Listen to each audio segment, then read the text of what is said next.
ગીતા જયંતિના પ્રસંગ ઉપર આજના ગીતા જયંતિના પ્રસંગ ઉપર હું આરવિંદ મોરી ધોરણ 7 મારા પ્રસંગ અનુરૂપ મારું વક્તવ્ય આપીશ. આ તકે મને કવિદાસ બાપુની એક રચના યાદ આવે. શબ્દ એક શોધો અને સહિતા નીકળે, કૂવો જો ખોદો તો સરિતા નીકળે. જૂની છે તાસીરા ધરાની, આયા મહાભારત વાવો અને ગીતા નીકળે. આયા મહાભારત વાવો અને ગીતા નીકળે. આમ તો આપણા ભારત વર્ષમાં ઘણા મોટા ગ્રંથો છે મિત્રો, હોલી બાઇબલ, કુરાન. પણ આ ગ્રંથો કેવા છે તો કે આ ગ્રંથો કવિઓએ, લેખકોએ નજરે જોયેલા, સાંભળેલા ગ્રંથો છે. પણ એમાં એક ગીતા ગ્રંથ કુરુક્ષેત્રના રણ મેદાનમાં ભગવાન શ્રી કૃષ્ણએ અર્જુનને બોલીને, ગાઈને સંભળાવેલી ગીતા ગ્રંથ છે. અને જ્યારે કુરુક્ષેત્રમાં અર્જુન ના પાડે છે યુદ્ધ કરવાની, કે હું યુદ્ધ નહીં કરું, ભગવાનને કહે છે કે હું યુદ્ધ નહીં કરું, ત્યારે ભગવાન તેને પ્રેરિત કરે છે યુદ્ધ કરવા, કે હે અર્જુન, હે પાર્થ, તું યુદ્ધ કર. ત્યારે અર્જુન કહે છે કે હે ભગવાન, તું કેવો છે? મને મારા મામા, કાકા, દાદા એમના જોડે યુદ્ધ કરાવે છે, અને તે બધા તો મારા સગા છે, તો તેમની સામે હું યુદ્ધ કેમ કરું? ત્યારે શ્રી કૃષ્ણ કહે છે, હસતા મુખે એક જવાબ આપે છે શ્રી કૃષ્ણ કે તે સગા છે તો સામે કેમ છે, તારા જોડે કેમ નથી? તે સગા છે એ તો તારા સામે કેમ છે, તારા જોડે કેમ નથી? અને આરવિંદ મોરીની એક વાત યાદ રાખજો મિત્રો, જીવવું હોય તો સગા હોય તે સામે હોય ને સામે હોય તે સગા હોય ને. સામે હોય ને સામે હોય તે સગા હોય. એવો મારો કાળિયા ઠાકર, એવો મારો માધવના તમને બે પ્રસંગોમાં પરિચય આપું કે જ્યારે દ્રૌપદીનું સ્વયંવર યોજાય છે અને એની આગલી રાતે ભગવાન અર્જુનને શિખામણ આપે છે, આમ કરજે, તેમ કરજે, તાજવામાં પેક સ્થિર રાખજે, ધનુષની દોરી ખેતી રાખજે, લક્ષ્ય પર ખુદની નજર રાખજે. ત્યારે અર્જુન આવેશમાં આવીને ભગવાનથી એક પ્રશ્ન પૂછે છે કે ભગવાન, બધું મારે જ કરવાનું, તો તમે શું કરશો? ત્યારે ભગવાન પાછા હસ્તે મુખે એક જવાબ આપે છે કે હે પાર્થ, હે અર્જુન, હું તળાવના પાણીને સ્થિર રાખીશ.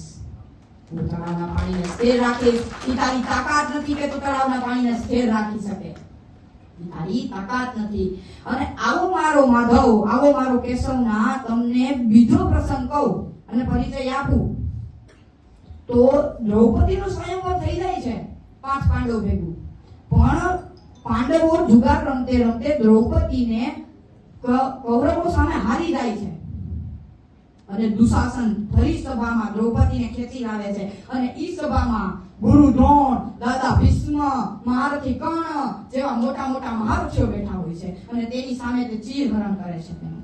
તેની સામે તેનું ચીરહરણ કરે છે. સ્ત્રી માટે કેવું હશે? અને ત્યારે દ્રૌપદી લાચાર અવાજમાં પાંડવોને કહે છે, એક કહાવત છે, હવે શું બેઠા છો આ સભામાં, હવે હું શરમાઉં છું, આપને આપે થાંભલા. આપણે કે હું પેલા બોલ્યો તો ગુરુ દ્રોણ, દાદા ભીષ્મ, મહારથી કર્ણ જેવા મહારથીઓ બેઠા હોય છે, એટલે કીધું એની કે થાંભલા આપનાય. ઈ આકાશના થાંભલા હતા, આકાશને ટેકો આપે એવા હતા. થાંભલા આપના, એમની પુત્રવધુ હું થાઉં છું, અધર્મની સભામાં હવે હું બહુ વકળાઉં છું, 5 ધારી હવે હું બહુ પછતાઉં છું. અધર્મીઓ ધક્કો મારી ચોટલો પકડશે, પાંડવ નીચી નજર કરીને ઊભા રહેશે, મને નહોતી ખબર આવા નમાલા નીકળશે.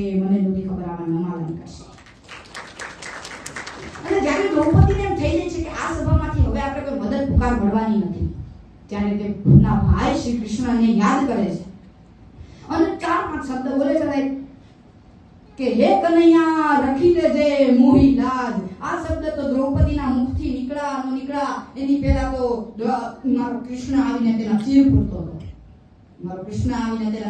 હતો. ઈ ક બોલી ત્યાં તો એને વૈકુંઠ મૂકી દીધું, ઈ ન બોલી ત્યાં તો હસ્તિનાપુર પૂરી ગયો, અને યા બોલી ને ત્યાં તો ઈ એના ચીર પૂરતો હતો. કેટલી ઝડપે આવ્યો હશે કે આજનું આવું ટેકનોલોજીકલ વિજ્ઞાન પણ આ ઝડપને માપી શક્યું નથી. એવી ઝડપી આવ્યો મારો કૃષ્ણ, એટલે જ એની ગતિને ન્યારી કહેવાય છે. અને આવા પ્રસંગોમાં ઘણીવાર કૃષ્ણ આવે છે ત્યારે મને એક ગીત ગાવાનું મન થાય છે. એટલે વધામણા તો ચાલો હવે આપણે કૃષ્ણના વધામણા કરીએ. મારા જોડે ગાજો અને મારા જોડે તાલી પાડજો. તો ચાલો હવે આપણે કૃષ્ણના વધામણા કરીએ.